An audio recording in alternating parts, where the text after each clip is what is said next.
let's go ahead and get started.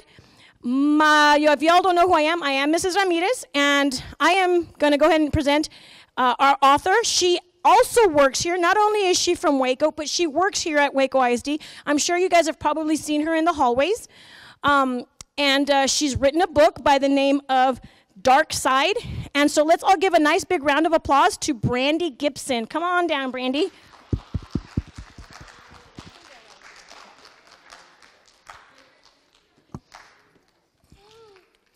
How you doing this morning, Brandi? Let's see if yours works. I know mine works. Hello. There it is. Nice and loud. Woo! There we go. Can you hear her? Can you hear me? Kind of, sort of. You're going to have to project. Project. Honestly, if I project, I'm going to probably blow the mic out because I'm not used to having a mic. I'm really not. Can you guys hear her, though? Yeah, give me a thumbs up if you can hear her way back there. Oh, thumbs down. All right, so maybe we need to enhance the volume a little bit. Just a teeny amount. Yep, if we can raise her volume. So, Brandi. There we go. All right, now we got it. All right, so I know that this is one of your first talks that you've done for high schoolers. Yes. I saw her YouTube video. She does have a YouTube video. If you guys haven't seen it, it's really cool. I know somebody else had interviewed you, and I know you were on a panel as well, correct? For an elementary school? Not for an elementary school. It was for I think it was the Library Association. Okay. And I was actually on a panel with 4 other authors, and we talked about our books a little bit, and I didn't realize I was rambling through my description until like halfway through, which was good for me because I don't do large crowds by myself. Oh, well, we have a large crowd today, so let's enjoy this. First of all, tell us a little bit about yourself. Where'd you go to school? Where'd you grow up? And what'd you do as a teenager? Digging through all my secrets. Okay.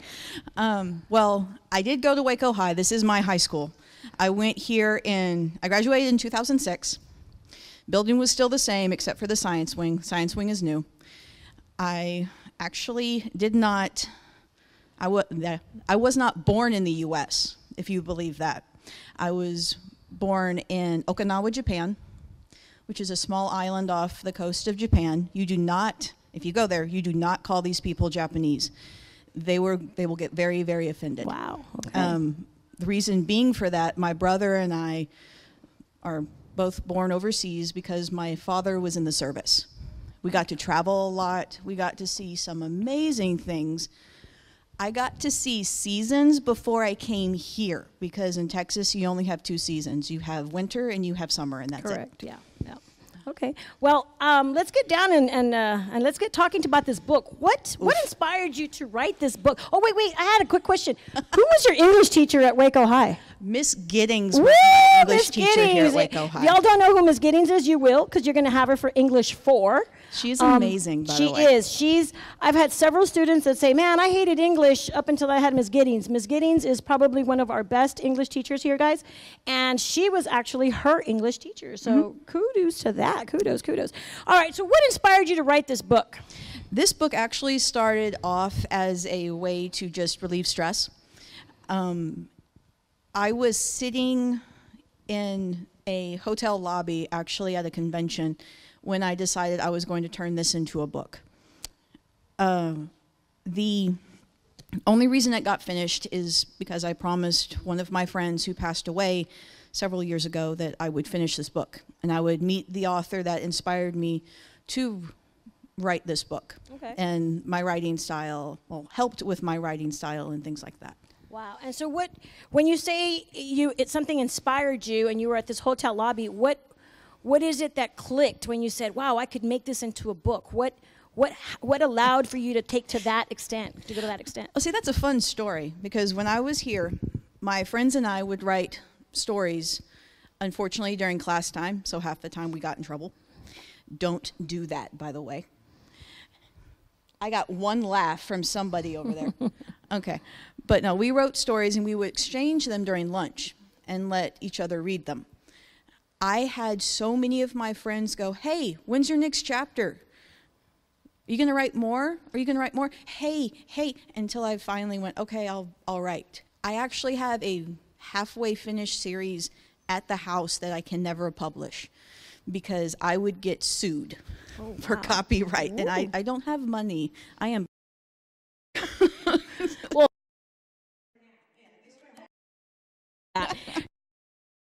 What did you think when you told people you were going to write a book? I mean, did people think you were crazy? Did people think they inspired you? Did they push you? Did they say, yeah, whatever, Brandi, you know, what happened? What would people do when you told them? My mom, I love her to death. She looked at me when I told her, hey, I'm going to write a book. I'm going to be a writer. She looked at me and said, okay, what's your backup plan? What? And the only reason my mom asked me that, and she's told me this every single time I want to go and do something, it's like, okay, you want to do fun work, right? You better have money first so you can go and do the fun work, which is why I'm working here. But working here kind of ties in with how everything else that I'm writing. Okay. Two elements that brought me back here helped me get my book published. Okay. So when creating the characters in this book, what challenges did you face? Like, I know you started writing this when you were still in high school, and then you're kind of formulating it and putting it together, but how did you come up with these characters?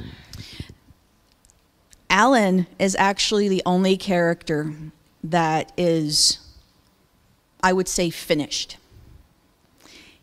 He actually started off as a sketch form in high school, and he has progressed so far that to write the book, I had to regress him. I had to start him from square one.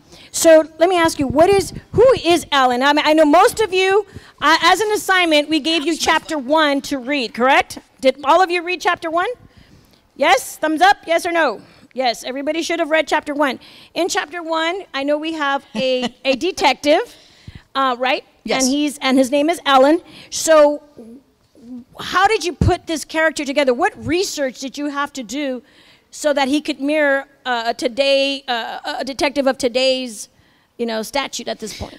He actually, all the information I have for Alan as far as how he looks at a crime scene, how he investigates, comes from one of the extracurricular activities I did when I was in high school.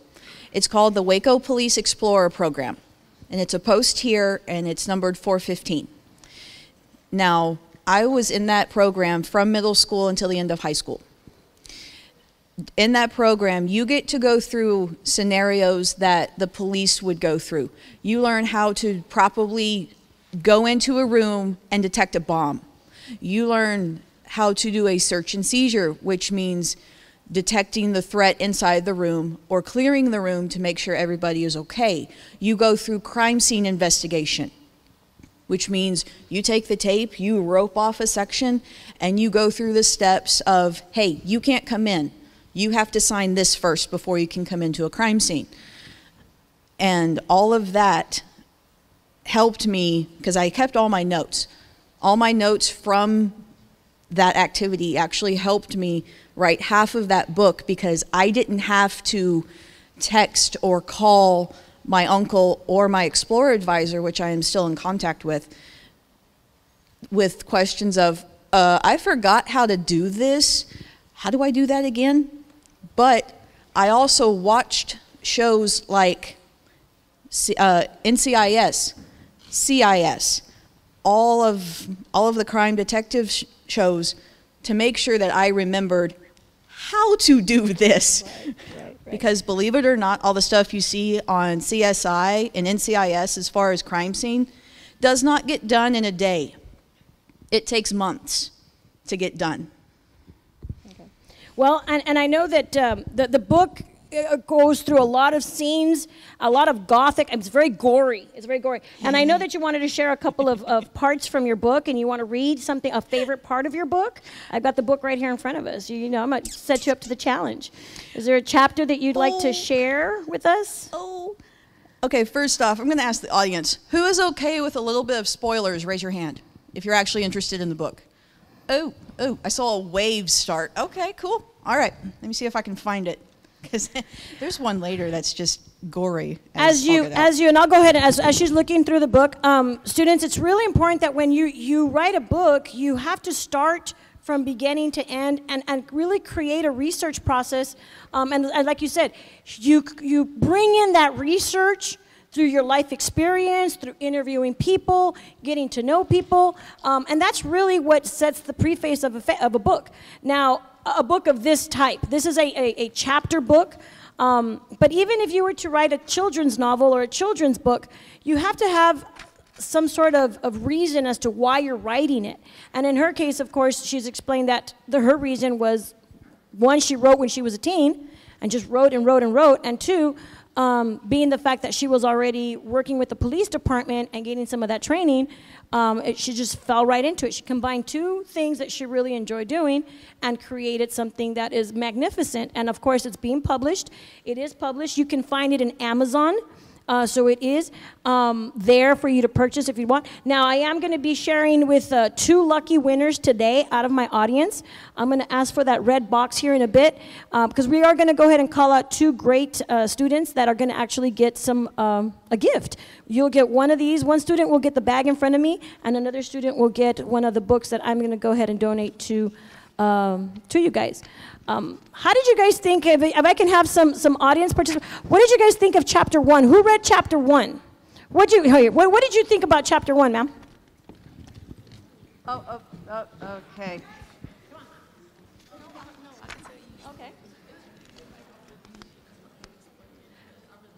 Okay, so I need you to go ahead and plug your ears up because, yeah, you're going to get a spoiler here. Well, you're going to get a little bit in the middle of the book. So you're going to, once you get to, maybe this will motivate you to even more. Those of you who really like the book, trust me, it is great. I got through most of the book reading it. I can't say, I know you're probably thinking a librarian didn't finish a book. I never finish a book, guys. Never. I've gone through a couple of books where I've gone all the way to the end, but 99.9 of the time I always read to about 3/4 of it. And then I always recommend it to my students, and then I always tell my students, tell me what happens. And so it's just a great conversation I like to have with my students. Okay, let's go. Let's read that part. Oh, you want to hear that part? Yeah. Okay. All right. I got told that I was depicted by my crime scene, so we're going to see how you guys like this one. I couldn't hear the rest of Riley's statement because that's when the screaming started. Long, high, agonizing screams. At first, my brain didn't rationalize it. Tried to convince me that it was one of the drunks upstairs in the holding cells. I mean, it could have been possible if there wasn't a few feet of concrete and rebar, not to mention cheap ceiling tile, between me and the floor above. Even if I did hear them yelling, it couldn't have been that clear and sharp. I moved stiffly away from the door, and I didn't turn around to look at it until I was on the other side of the hall. Only then did I turn to look at the door to the room where I had left Madison Corvell.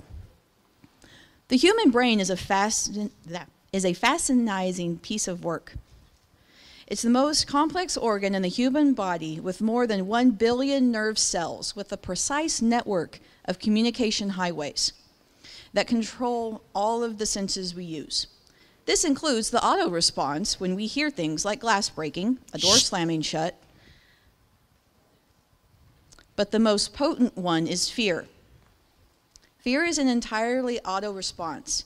Hell, half of the time, we don't know it's even engaged until the occurrence is passed. So all the times you get that uneasy feeling every time the door slams and you jump because you weren't expecting it, that's a small taste of fear. But just so we're clear, fear reactions are different for everyone. Most people would run to the door, yank it open, and run in to save the person inside. And that was me, most of the time. With everything I had seen in the past few days, though there was no way I wanted to open that door. After debating for a few more minutes, I crossed the hall and pushed the door open, Madison's name on my lips, ready to call out for her. Instead, I snapped my mouth shut and counted to 10 to calm my startled heart. Madison had fallen to the ground and was in the middle of what looked like some kind of seizure. As much as I wanted to believe that, in the back of my mind, I knew it was far from normal. I pushed the table out of the way along with a chair before kneeling beside her. "Madison," I said, trying to find a pulse among the jerking limbs. "Can you hear me?" The response to that was another scream, and having one of Madison's flailing limbs hit me with enough force to knock me on my keister. All right, so not good.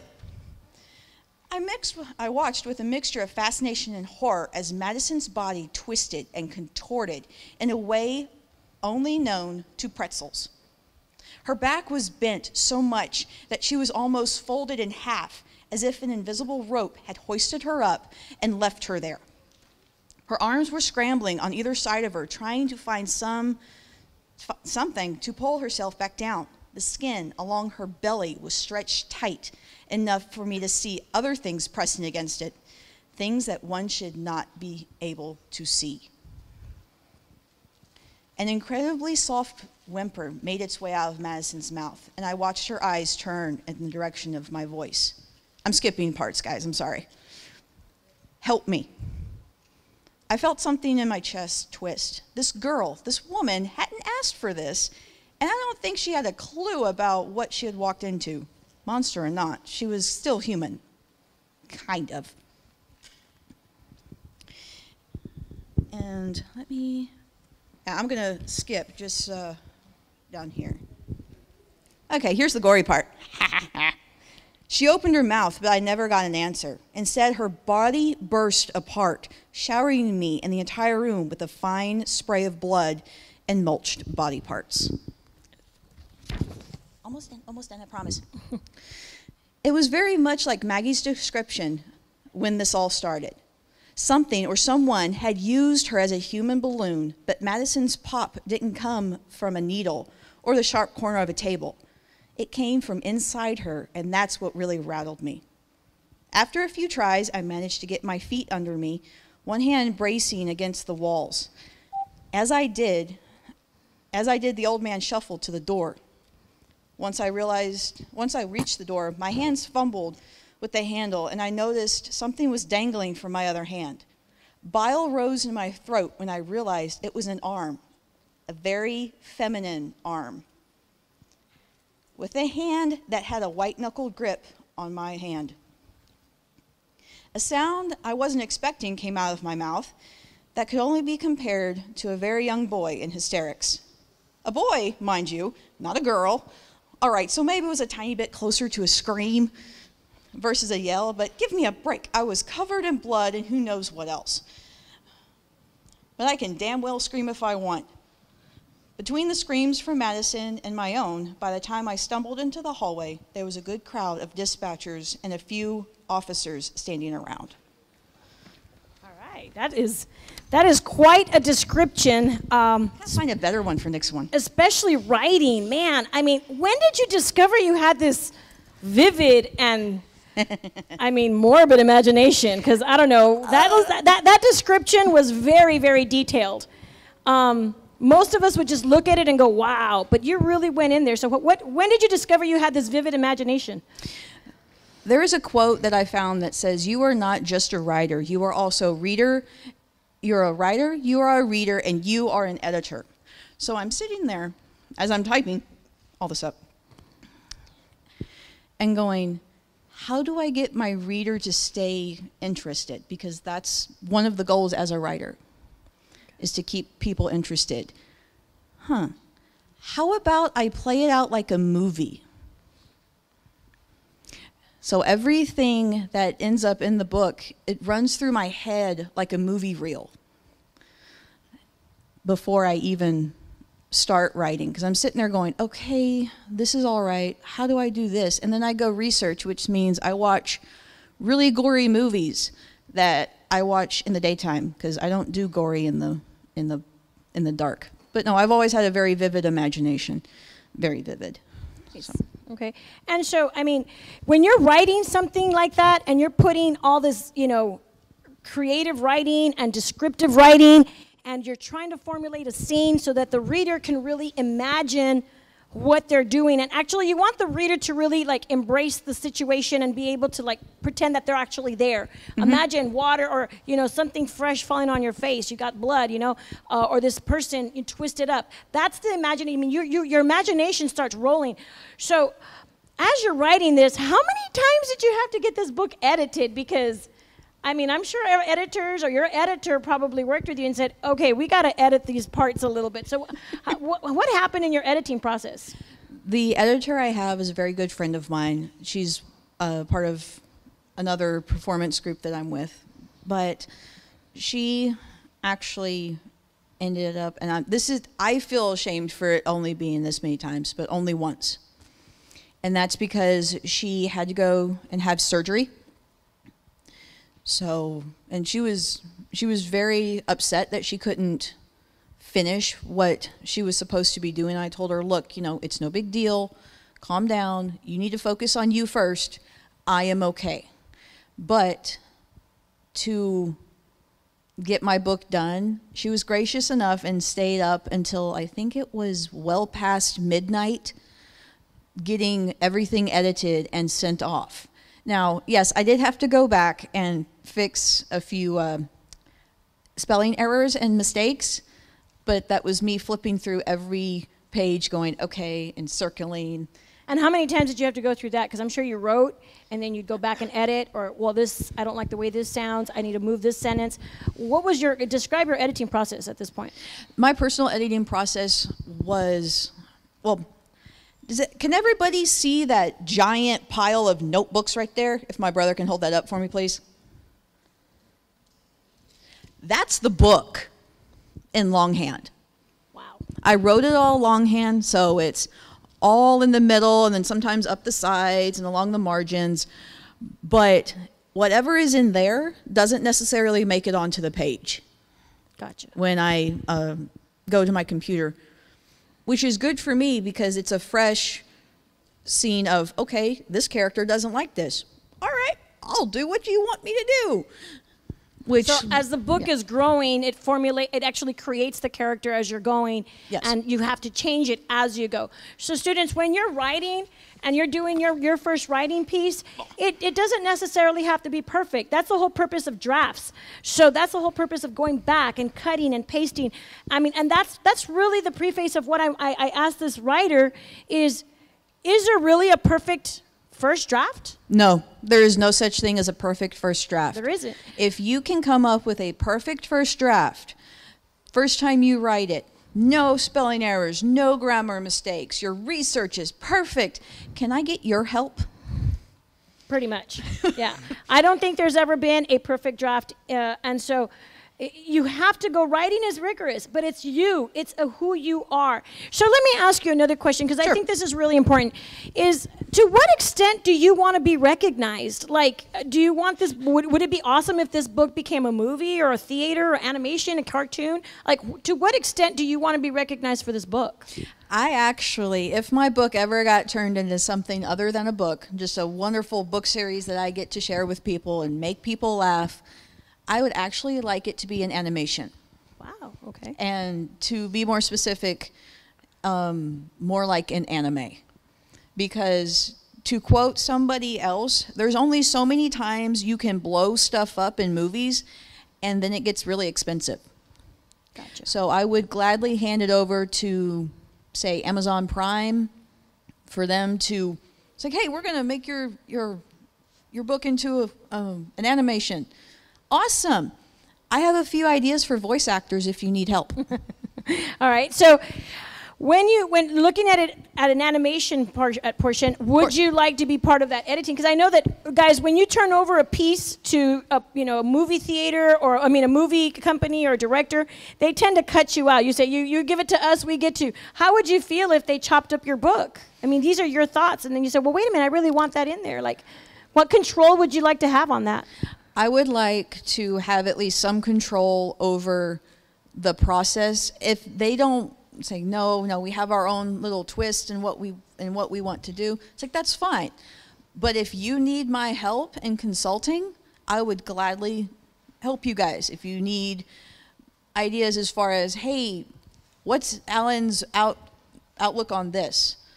How does Zach react to this part? Why do these two hate each other? It's like, oh, I'll gladly tell you. Let's go have coffee. I'll sit down and talk for hours about my book. If you ever meet any of my friends or get to talking to me about something, I will go on forever. So I want to go back a little bit, back to the book process. Sure. And kind of reiterate some of the challenges that you actually have to go through to write this book. What obstacles did you face when you were writing the book? Like what came about? I mean, like as you were writing, did you have, brain fog? I mean, what happens? What are some of the things as a writer that you faced when you were writing this book? There's so much brain fog. I'm pretty sure, London, England would be jealous. But no, there's a lot of stuff that I had problems with. One was medical terminology. When they go into the hospitals to look for certain elements, or talking later. The other one,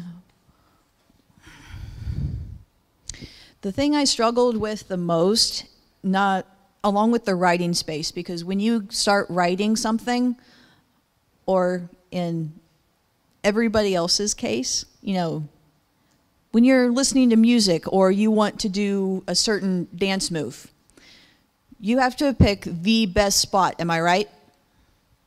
The best spot where all of you are in camera view, where, nobody's going to trip and fall into a table.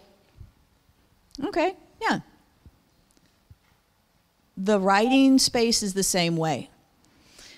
The other thing, because the writing space should be a place that you are relaxed and comfortable in, as far as everything flows. You don't have to sit and think about anything. Everything just flows from your brain to your pen and onto the paper. The other thing that is very difficult, and even I struggle with it, is the writing itself. Because I spoke to somebody a couple days ago. He has a beginning and an end. He doesn't have the squishy middle. He doesn't know what to do in the middle. And I told him, so long as you have a straight line from point A to point B of what's happening in your book, you'll do fine. You fluff the middle, as I call it. We find little funny pieces or little breadcrumbs that will take you to that point B that you're looking for. I had the challenge of regressing one of my characters. And when I say regress, it's taking it from a finished character down to his first steps, basically, into this world. That is the most challenging part that I had. Wow. Okay. And that sounds very challenging. You have no idea. He's so stubborn. I bet. So I want to kind of open this up to the students, and I'm hoping y'all are prepared to ask some questions. Please give me questions. Because the more questions we have, the better time we have around here. Please. So I'm going to go ahead and walk around, and let's put her on the spot. Let's ask some questions. Who's got some questions for this author? I know some of you do, because I asked you guys that stopped in the hallways. Let's get these questions, and then we'll give wrap me good it up. ones. We'll wrap it up with some giveaways. So I see some hands. Raise your hands, nice and high. I see some hands. Don't be afraid. It's all right. Come on. And I'm going to share my microphone with you. So let's go ahead and get this over to you right here.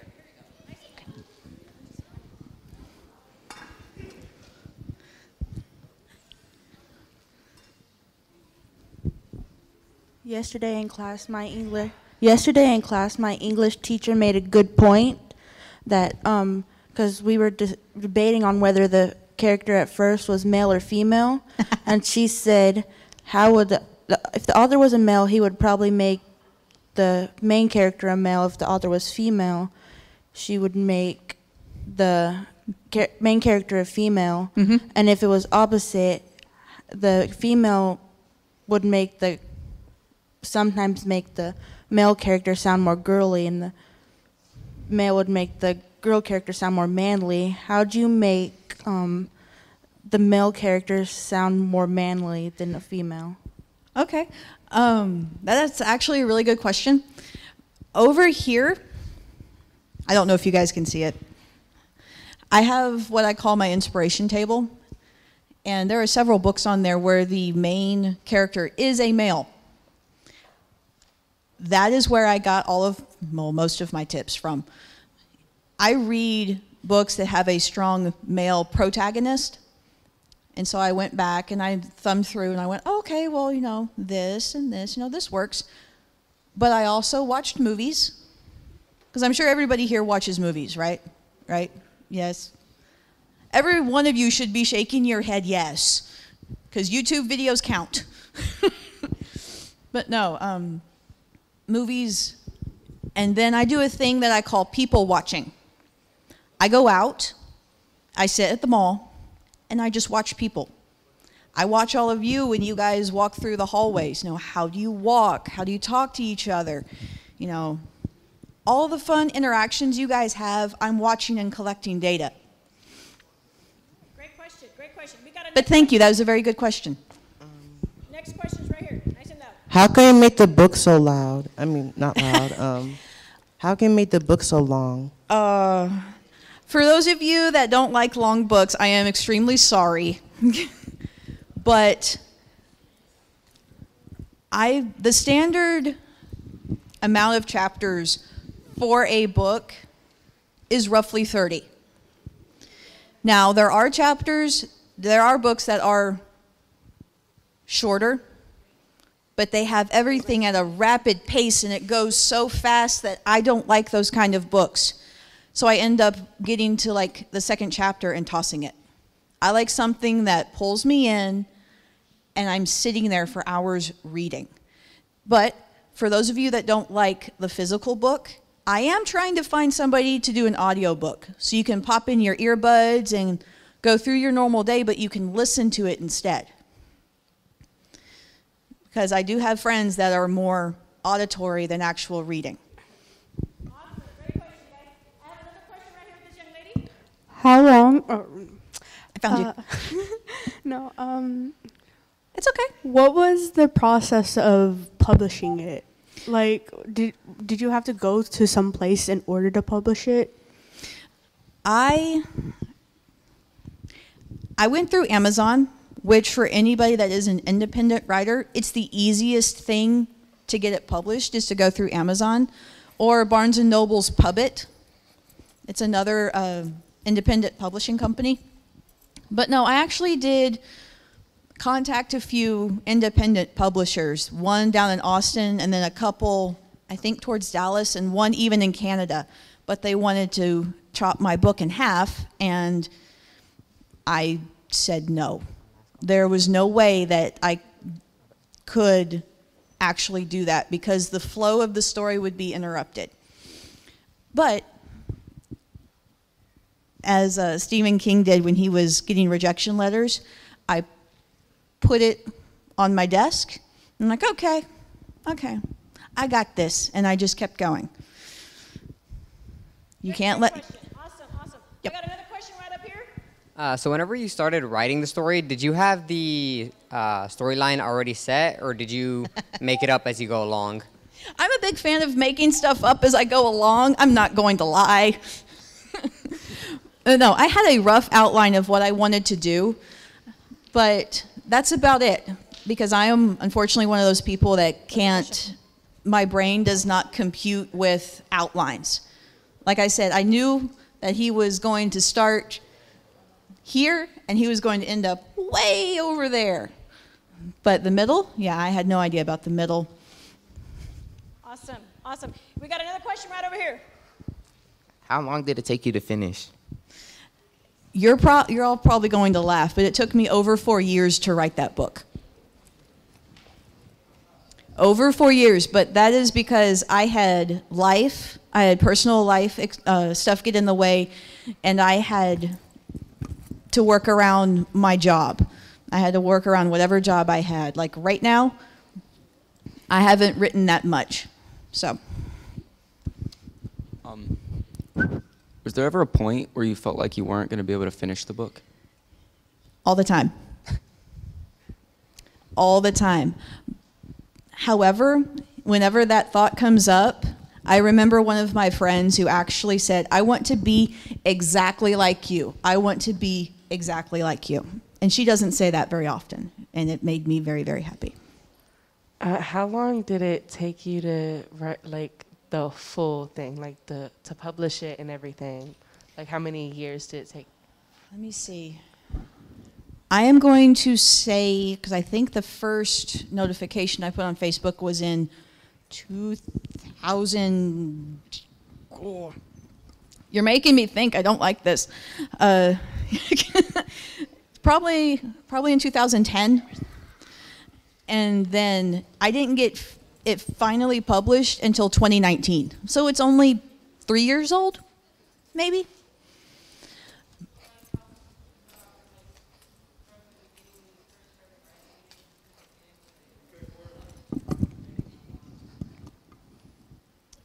From about 2000, I gave you it was about 2010, the year 2010, until 2019.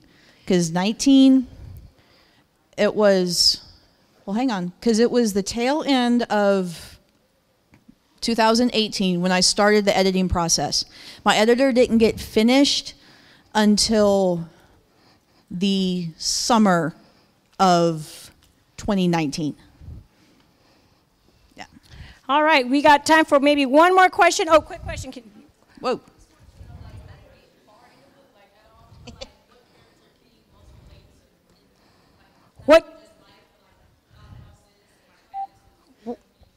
What Alan. character can you relate to? That was her question. What character? Alan. I need my coffee to function, and I don't do people very well. I really don't. Like up here right now in front of everybody, I'm terrified. I'm not going to lie. I'm nervous. So great question. Guys, we're going to go ahead and start wrapping this up because I know we got to start going to our next class. So before we leave, I have one last question for her. Papa Squat, we're not done yet. I have one more question is, do you have another book that you're writing right now? Are you in the process of writing another book right now? I actually am. It is called Mirror, Mirror, and you guys might like this one a little bit better because there is a supermodel event that comes to Waco. Ooh. And Waco doesn't get stuff like that. And Alan, and another spoiler, Alan and his new partner are set to do security detail. But of course, whenever Alan is involved, nothing normal ever happens. All right. Well, I'm glad that we'll be looking out for that new book, Mirror, Mirror. And so at this point, we want to go ahead and conclude this, but we're going to go ahead and give away. She has put together some prize here for a lucky winner here. I've got the red box. I hope everybody has their ticket in here because this is also going to excuse you from your second period. So if you do not have your ticket in here, I suggest you get it to me before the bell rings so I can make sure that you get excused for second period. All right, so Miss Brandi, if you can go ahead and pick a lucky name out there, and let's see who get. Now, if you don't want the book or if you don't want the prize, please let us know. I don't want it. You can give it to the next person. No problems. All right. Drum roll. I'm going to let you try that one. Oh, let's see here. Oh, geez, Louise. Jordan Fritz.